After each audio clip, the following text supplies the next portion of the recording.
ፍልስጤም ለዘመናት ስፔሻሊ ከ1946 በፊት የነበራት ቅርጽ ይሄኛው ነው።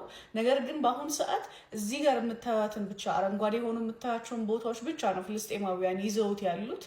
ምንድነው የተፈጠረው? እስቲ እንየው። በዚህ ቪዲዮ ፎከስ የምናደርገው ታሪካዊው ዳራ ላይ ነው። ረዘም ሊል ስለሚችል አሁን ማየት የማትችሉ ከሆነ ሴቭ አድርጉትና ስትችሉ ታዩታላችሁ። በታሪካቸው የፍልስጤም ምድር እንግዲህ በተለያዩ ነገስታት ስር ነው ስትተዳደር የቆየችው። ለረጅም ዓመታት ግን በተለይ ደግሞ ከ16ኛው እስከ 20ኛው ክፍለ ዘመን ይህንን አካባቢ በበላይነት ይዞ ያስተዳደረው የኦቶማን ቱርክ ኢምፓየር ነው። በአንደኛው ዓለም ጦርነት የኦቶማን ቱርኮችን መሸነፍ ምክንያት በማድረግ ደግሞ እንግሊዛውያን ከ1917 ጀምሮ እስከ 1948 ድረስ በአስተዳዳሪነት ያንን ቦታ ተረክበውታል። የዚህን ቦታ ጣፈንታ የቀየረው ሌተር ወይም ደብዳቤ ከእንግሊዝ መንግስት ወደ አይሁዳውያን የተላከውም እንግዲህ በዚህ ጊዜ ነው። በ1917 ቤልፎር ሌተር የሚባለው በእንግሊዛዊ የውጭ ጉዳይ ጸሐፊ ቤልፎር ተዘጋጅቶ በወቅቱ ግሬት ብሪትን ያሉ አይሁዳውያንን ለሚወክለው ሮስቻይልድ ፋሚሊ የተላከ ደብዳቤ ነበር። በአይሁዳውያን እምነት እንግዲህ ፍልስጤማውያን እየኖሩበት የነበረው አካባቢ ራይትፉሊ እስራኤላውያን እንዲኖሩበት እግዚአብሔር ያዘዘው ነው ብለው ነው የሚያምኑት። ይሄም የዛዮኒዝም ሙቭመንት በወቅቱ ከፍተኛ ፖፑላሪቲ የነበረው እንቅስቃሴ ነው። ወደፊት በሌላ ቪዲዮ እናየዋለን እሱን። የእንግሊዝ ንጉሠ ነገስት በዚህ ደብዳቤ አማካኝነት እንግዲህ የአይሁዳውያንን የይገባናል ጥያቄ እንደሚደግፉና ጎናቸውም እንደሚቆሙ ነው የገለጹበት። እንግሊዝ ይህንን የድጋፍ ደብዳቤ ስትልክ ቦታው ላይ ይኖሩ የነበሩ 90% የሚሆኑ ፍልስጤማውያንን አላማከሩም። በዚህም ፍልስጤማውያን ደስተኛ አልነበሩም። በወቅቱ አይሁዳውያኑ ዓለም ላይ የነበረውን ፋይናንስና ንግድ ላይ ትልቅ የሚባል ተጽዕኖ ስለነበራቸው የአካባቢውን መሬት እየገዙ ወደ ፍልስጤም አካባቢ ይፈልሱ ነበረ። ቁጥራቸውም እጅግ እየበዛ በመምጣቱ ፍልስጤማውያን ፋይናሊ የእንግሊዝ መንግስት ላይ ተጽዕኖና አመፅን ማስነሳት ጀመሩ። የእንግሊዝን መንግስት ይሄን ለማረጋጋት በ1939 አካባቢ ዋይት ፔፐር የሚባለውን ህግ አወጣ። ያ ማለት በ5 ዓመት ውስጥ አይሁዳውያን ቁጥራቸው እንዲጨምር የሚፈቀደው 75,000 ድረስ ብቻ እንዲሆን ገደብ አስቀመጠ። ይሄ ደግሞ በአንጻሩ አይሁዳውያንን ደስተኛ አላደረገም። በ1947 በተለይ ደግሞ ከሁለተኛው ዓለም ጦርነት በኋላና አይሁዶች ላይ ከነበረው የሆሎኮስት እልቂት በኋላ እንግሊዝ ይሄን ባኬን ፎርስ ማስተናገድ ከአቅሟ በላይ ስለነበረ ለዩናይትድ ኔሽንስ ጉዳዩን እንዲታይላት መራችሁ። በዚህም ውሳኔ መሰረት እንግዲህ ዩናይትድ ኔሽንስ ይሄን አካባቢ 56% የሚሆነውን እስራኤላውያን እንዲያስተዳድሩ 46% የሚሆነውን ደግሞ ፍልስጤማውያን እንዲያስተዳድሩ ይወስናል።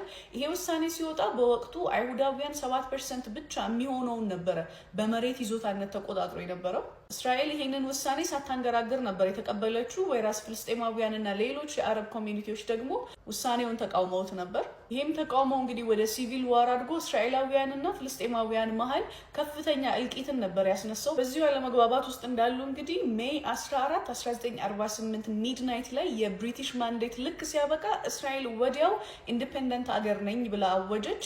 በነጋታው እንግዲህ እስራኤልን የሚከቧት አረብ ሀገራት ፍልስጤምን ከጨመርን ወደ 6 የሚጠጉት ማለት ነው ከእስራኤል ጋር ጦርነት ጀመሩ።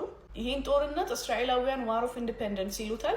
ፍልስጤማውያን ደግሞ ናክባ ወይንም ደግሞ ካታስትሮፊ እያሉ ነው የሚጠሩት። ከ1949 ድረስ የተጎተተው ይሄ ጦርነት ፋይናሊ ጋብ ሲል እስራኤል ኦልሬዲ 78% የሚሆነውን የአካባቢውን ግዛት በቁጥጥሯ ስር አስገብታ ነበር። በእነዚህ ጊዜያት እንግዲህ ከ700,000 በላይ የሆኑ ፍልስጤማውያን ናቸው አካባቢያቸውን ለቀው እንዲሰደዱ የተገደዱት። ግማሾቹ ግብጽ ኦልሬዲ ይዛ ወደ ነበረው ወደ ጋዛ፣ ሌሎቹ ደግሞ በጆርዳን ቁጥጥር ስር ወደ ነበረችው ዌስት ባንክ እና የተቀሩት ደግሞ ወደ ሌሎች ዓለም ሀገራት ነው የሸሹት። 1948 እስከ 67 ዓመተ ምህረት እንግዲህ ልክ እዚህ ጋር እንደምታዩት ዌስት ባንክን እና ጋዛን እንዲሁም ጋሎፕ ሃይትስ የሚባለውን ሲሪያ የያዘችውን እነሱን ብቻ በመተው እስራኤል ኦልሬዲ ይሄኛውን ሼፕ ይዛ ነበረ። 1967 እንደገና ፌመስሊ የ6 ቀናት ጦርነት የምትባለው ማለት ነው እስራኤል ከግብጽ ከሶሪያ እና ከጆርዳን ጋር ጦርነት ገጠሙ። ያንንም ጦርነት እስራኤላውያን ድል አደረጉና አሁን የምታዩት እንግዲህ ይችኛዋ እስራኤል መጣች። ፍልስጤማውያን አሁን ዌስት ባንክ አካባቢና ጋዛ ላይ ብቻ ነው ያሉት። ከ67ቱ ጦርነት በኋላ በ1990ዎቹ ኦስሎ አኮርድ የሚባሉት አግሪመንቶች በእስራኤል መንግስትና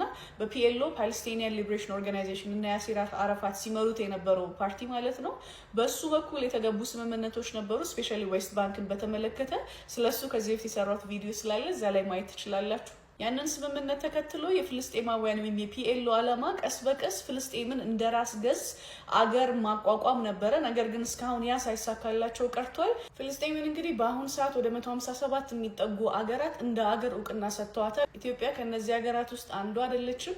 ነገር ግን በዩኤን በኩል ፍልስጤም ቋሚ መቀመጫ እንዲኖራትና መብታቸው እንዲከበር ግን ቮት ከሚያደርጉ ሀገራት ውስጥ ኢትዮጵያ አንዷ ናት። ይሄ ያው በዲፕሎማሲ ኒውትራል የሆነ ስታንስ እንዲኖራቸው ነው። በተለይ ደግሞ የኢትዮጵያ መንግስት ከእስራኤል ጋር ካለው ግንኙነት አንጻር መሀል ላይ ያለውን ባላንስ ለመጠበቅ የሚሄዱት አካሄድ ይመስላል። እንደና አሜሪካ ያሉ ሀገራት ደግሞ ፍልስጤም እውቅና ከማግኘቷ በፊት ከእስራኤል ጋር የሁለትዮሽ ግንኙነታቸው ላይ ተስማምተው የሚፈራረሙት ሰነድ ያስፈልጋል የሚል አቋም ላይ ነው እንደጸኑ ያሉት። እስራኤል ጋዛ ላይ የፈጸመችው ላለው ተግባር እንግዲህ 2025 ላይ የምታስታውሱ ከሆነ የዓለም አቀፍ የዘር ማጥፋት ስኮላሮች ማህበር ይሄ ነገር ጄኖሳይድ ነው ብሎ በፕሬዝዳንቱ በኩል አስተጋብቶ ነበር። ኦፍኮርስ እስራኤል ይሄንን አትቀበለውም። በእስራኤላውያን እይታ እንደነ ሀማስ ያሉ ግሩፖች የእስራኤልን ራይት ቱ ኤግዚስት ወይም የመኖርን መብት የሚጻረሩ ስለሆኑ ራሳችንን ለመጠበቅ የዛን አጸፋ መመለስ አለብን ብለው ነው የሚያምኑት። ወይራስ ፍልስጤማውያንና የእስራኤልን አካሄድ የሚቃወሙት ደግሞ እስራኤል አሁን እያደረገች ያለችው ፍልስጤማውያንን ከምድረ ገጽ የማጥፋት ዘመቻ ነው ብለው ነው የሚያምኑት። አሁን ሰዓት ጋዛ ላይ ከ2.3 ሚሊዮን በላይ የሚሆኑ ፍልስጤማውያን ናቸው ተዘግቶባቸው የሚኖሩት። ከዚሁ ጥንቅጥ እንዴት ይወጣሉ፣ ምን አይነትስ መፍትሄ ይኖራል የሚለውን ወደፊት የምናየው ጉዳይ ነው የሚሆነው። እንደዚህ አይነት ኮንተንት የሚመቻችሁ ከሆነ ተቀላቀሉን። ቺርስ